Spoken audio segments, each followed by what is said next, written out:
महाभारत के महानायक कर्ण का जन्म एक रहस्य के साथ हुआ था। वे कुंती और सूर्यदेव के पुत्र थे, लेकिन समाज की गलत धारणाओं के कारण एक सारथी अधिरथ और उनकी पत्नी राधा ने उन्हें पाला। इसलिए कर्ण को हमेशा सूत पुत्र कहकर अपमानित किया गया। फिर भी उनके भीतर क्षत्रिय धर्म और असाधारण प्रतिभा थी। जब उन्होंने विद्या प्राप्त कर महान धनुर्धर बनने का निर्णय लिया, तब उन्हें द्रोणाचार्य और कई गुरुओं ने केवल इसलिए शिक्षा देने से मना कर दिया क्योंकि उनका जन्म राज परिवार में नहीं हुआ था। लेकिन कर्ण ने हार नहीं मानी और परशुराम के पास पहुंचकर ब्राह्मण बनकर शिक्षा ग्रहण की। वे परम वीर और दानवीर बनते गए। परशुराम ने उन्हें दिव्य अस्त्र विद्या सिखाई और उन पर अटूट विश्वास जताया। परंतु एक दिन जब परशुराम थककर कर्ण की गोद में सो रहे थे, तभी एक भयंकर बिच्छू ने कर्ण की जांघ पर डंक मार दिया। फिर भी कर्ण ने गुरु की नींद न टूटे, इसलिए दर्द सहन करते रहे। परशुराम जब जागे और घाव देखकर सच्चाई समझ गए कि ऐसा सहनशीलता ब्राह्मण में नहीं हो सकती, तो वे जान गए कि कर्ण क्षत्रिय है और क्रोधित होकर उन्होंने उसे श्राप दिया कि वह दिव्य अस्त्रों का ज्ञान कठिन समय में भूल जाएगा।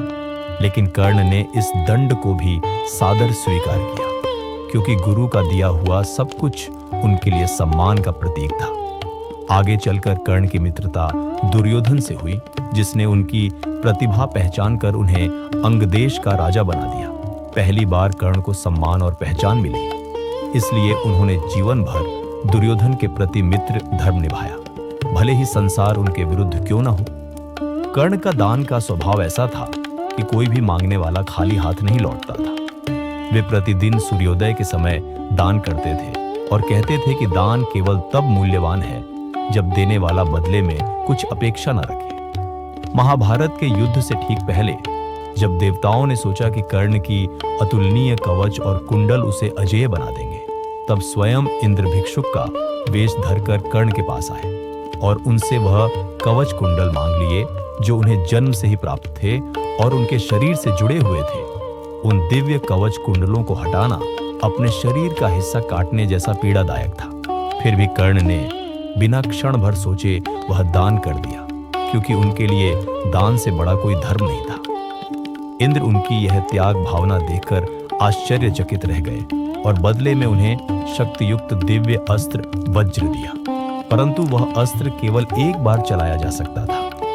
कर्ण ने उसे भी अर्जुन पर चलाने से पहले हमेशा उस समय को याद रखा जब इसका उचित उपयोग हो।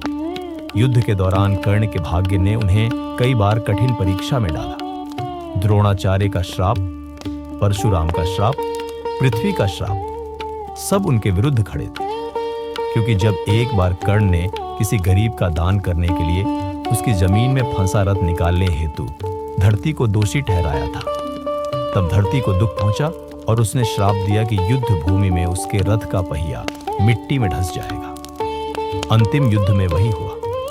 उनके रथ का पहिया धंस गया और वे उसे निकालने में असमर्थ थे। तब भी वे अर्जुन से बोले, एक क्षत्रिय दूसरे अवरोधग्रस्त क्षत्रिय पर वार नहीं करता, मुझे क्षण भर दो। पर युद्ध की नैतिकता उस समय धीरे धीरे क्षीण हो चुकी थी और कृष्ण ने अर्जुन को संकेत दिया कि यह उचित समय है, क्योंकि कर्ण ने कभी अभिमन्यु पर भी दया नहीं दिखाई थी। अर्जुन ने अपनी प्रतिज्ञा निभाई और घातक बाण चलाया। कर्ण धरती पर गिर पड़े, लेकिन उनकी अंतिम श्वास तक उनके भीतर दया और दान का भाव जीवित रहा। जब कृष्ण ने उनकी परीक्षा लेने के लिए उनसे भिक्षा मांगी, तब भी कर्ण ने अपनी आखिरी सांसों में भी दान दिया। उन्होंने जमीन पर पड़े होने के बावजूद अपना सुनहरा दांत भी पत्थर से तोड़कर दे दिया। इस संसार में कोई कर्ण जितना दानवीर नहीं हुआ। उनकी उदारता इतिहास के पन्नों में अमर है और वे आज भी दानवीर कर्ण के नाम से जाने जाते हैं। उनकी जिंदगी हमें यह सिखाती है कि महानता जन्म या पद से नहीं, बल्कि हमारे कर्म, निष्ठा, चरित्र और दूसरों के प्रति प्रेम व उदारता से तय होती है। चाहे संसार तुम्हारे खिलाफ क्यों ना हो, पर तुम किसी का भला कर सको तो वह सबसे बड़ा धर्म है और यही सच्ची उदारता की पहचान है।